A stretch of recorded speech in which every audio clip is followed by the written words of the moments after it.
میرا نام زمل ریان ہے۔ میں جرمنی میں مقیم ہوں۔ میرے شوہر وہاں کاروبار کرتے ہیں۔ میرے شوہر کا صرف ایک ہی بھائی ہے جس کا نام آریان ہے، جو میرا دیور بھی ہے اور بہنوئی بھی ہے، یعنی ہم دو سگی بہنیں دو سگے بھائیوں کے گھر بیاہی گئی تھی۔ پہلے میری شادی ہوئی تھی، جب میں یہاں آ کر دیکھا کہ خاندان انتہائی اچھا ہے اور لوگوں کا برتاؤ اچھا ہے، تو میں نے اپنی بہن کا رشتہ یہاں کروا دیا اور وہ بھی رخصت ہو کر یہاں آ گئی۔ شادی سے پہلے میرا شوہر جرمنی میں مقیم تھا، جبکہ اس کا بھائی پاکستان میں رہتا تھا۔ جب میں رخصت ہو کر آئی تو میں پاکستان میں اس کے بھائی اور اس کی والدہ کے ساتھ رہی۔ میری شادی کے بعد میری ساس تھوڑا عرصہ زندہ رہی اور پھر ان کا انتقال ہو گیا۔ ان کے انتقال کے بعد میرے شوہر نے میرے کاغذات بنوائے اور مجھے اپنے ساتھ لے جانے کی تیاری کرنے لگا۔ ساتھ ہی اس نے اپنے بھائی کے لیے رشتہ دیکھنا شروع کر دیا۔ اس کے بھائی نے ایک دو بار اعتراض کیا کہ اگر بھابھی کو لے کر آپ چلے جائیں گے تو میں یہاں کیسے رہوں گا، میرا کھانا کون بنائے گا، میرا نظام کیسے چلے گا۔ میرے شوہر نے اپنے بھائی کو سمجھایا کہ جب تک والدہ زندہ تھیں تب تک حالات اور تھے۔ مجھے تم پر یقین ہے، مجھے میری بیوی پر بھی یقین ہے، لیکن یہ حقیقت ہے کہ تم دونوں نامحرم ہو اور مجھے میری بیوی کا یہاں رہنا برا نہیں لگے گا، لیکن ہمارے معاشرے کا نظام ایسا ہی ہے کہ لوگ باتیں کرنے سے باز نہیں آتے۔ میں نہیں چاہتا کہ بلا وجہ میری بیوی پر کسی بھی قسم کی کوئی تہمت لگے یا پھر میرے بھائی ہونے کے ناطے تمہاری عزت داغدار ہو جائے، اسی لیے میں کوشش کر رہا ہوں کہ اپنے جانے سے پہلے تمہاری شادی کروا دوں اور پھر واپس چلا جاؤں۔ میرے شوہر کی بات سن کر میرا دیور خاموش ہو گیا۔ میرے دل میں نہ جانے کیا بات آئی کہ میں نے ایک رات اپنے شوہر سے کہا کہ آپ میری بہن کا رشتہ پتہ کریں، میں آپ کی مدد کروں گی۔ میرے شوہر نے میری بات مان لی اور یوں میری بہن رخصت ہو کر یہاں آ گئی۔ گو کہ پاکستان میں میرے دیور کا اچھا خاصا کاروبار تھا، وہ ہیوی مشینری کے اسپیئر پارٹس کے کام سے وابستہ تھا، لیکن جب میں اپنے شوہر کے ساتھ جرمنی چلی گئی تو میری بہن نے شکوہ کیا کہ مجھے بھی اپنے پاس بلاؤ، تو میرے شوہر نے ان دونوں میاں بیوی کے کاغذات لے کر ان کا ویزا اپلائی کر دیا، ان کو اسپانسر کیا اور جو بھی کوئی قانونی طریقہ کار ہوتا ہے اس کو پورا کر کے ان کو اپنے پاس بلا لیا۔ میری شادی کو تقریباً 3.5 سال کا وقت ہو چکا تھا، جبکہ میرے دیور اور بہن کی شادی کو 1.5 سال گزر چکے تھے، اور اس کے بعد میری بہن کے گھر میں پہلی اولاد ہوئی۔ اس سے پہلے مجھے کبھی محسوس نہیں ہوا تھا کہ مجھے اتنے عرصے میں اولاد نہیں ہوئی، لیکن جب میری بہن کے گھر میں اولاد ہوئی تو میں بھی اللہ تعالیٰ سے دعا کرنے لگی کہ یا اللہ میری گود کیوں خالی ہے، مجھے بھی اولاد عطا کر۔ وہ کہ میرے شوہر نے کبھی مجھ سے اس قسم کی کوئی بات نہیں کی کہ ہماری اولاد نہیں ہو رہی، بلکہ اگر کبھی میں کوئی شک یا ایسا شکوہ زبان پر لایا بھی تو میرے شوہر نے کہا کہ اللہ تعالیٰ کی ذات جو کچھ کرتی ہے اچھے کے لیے کرتی ہے، اور ان سے آگے میں مزید کوئی لفظ ادا نہیں کر سکی، خاموش ہو گئی۔ خیر وقت گزرتا رہا، میری بہن کے گھر 3 بیٹے پیدا ہوئے۔ میری شادی کو 9 سال گزر گئے، لیکن میرے گھر میں کوئی اولاد نہ ہوئی۔ شادی کے 9 سال بعد میرے گھر میں پہلی بار بیٹا پیدا ہوا۔ میرے لیے یہ بہت زیادہ خوشی کا موقع تھا، میرے شوہر کے لیے مجھ سے بھی زیادہ خوشی کا موقع تھا، لیکن حیرت انگیز طور پر میری بہن میری اس خوشی میں اس طرح شامل نہیں ہوئی جس طرح سے شامل ہونا چاہیے تھا، چونکہ اس وقت میں بہت زیادہ خوش تھی۔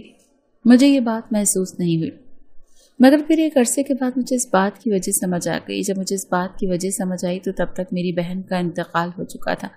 وہ کچھ یوں کہ میں پاکستان چھٹی گزارنے کے لیے آئی ہوئی تھی۔ ایک دن اچانک میری بہن کے نمبر پر کال آئی۔ میں نے وہ کال اٹینڈ کی۔ مجھے پتا چلا کہ وہ کال ایلائٹ ہسپتال کے برن یونٹ سے کی گئی ہے، یعنی ایسے شعبے سے جہاں حادثے کے دوران جل جانے والے لوگوں کو لایا جاتا ہے۔ میں نے کال کرنے والے سے اس کا نام پوچھا تو کال کرنے والے نے بتایا کہ میں یہاں وارڈ بوائے ہوں اور یہاں کوئی مریض داخل ہے، وہ مریض آپ سے ملنا چاہتا ہے۔ میں نے مریض کے بارے میں پوچھا تو وارڈ بوائے نے بتایا کہ اس مریض کا کہنا ہے کہ آپ اسے نہیں جانتی، لیکن اس مریض کے بچنے کے چانس بہت کم ہیں۔ اس مریض کی آخری خواہش ہے کہ وہ آپ سے ملاقات کرے۔ میں نے جب یہ بات سنی تو تھوڑی سی پریشان ہو گئی۔ جیسا کہ میں پہلے بتا چکی ہوں کہ میری عادت تھی کہ میں اپنی بہن کے تمام دوست احباب کا بہت خیال رکھتی تھی۔ میرے دل میں اب کی بار بھی خیال آیا کہ یہ کوئی میری بہن کے جاننے والا نہ ہو، کسی مشکل میں ہو اور اسے میری مدد درکار ہو۔ اگر میں آج جس موقع پر وہاں نہیں پہنچی تو میری بہن کے دل پر کیا گزرے گی، اس کی روح رنجیدہ ہوگی۔ میں سخت سرگودا کے گاؤں گوگیاٹ میں موجود تھی۔ اس گاؤں سے ایلائٹ اسپتال کا فاصلہ کافی زیادہ تھا اور میرے پاس ایسا کوئی قریبی رشتہ موجود نہیں تھا جس پر بھروسہ کر سکتی اور اسے ساتھ لے کر فیصل آباد چلی جاتی۔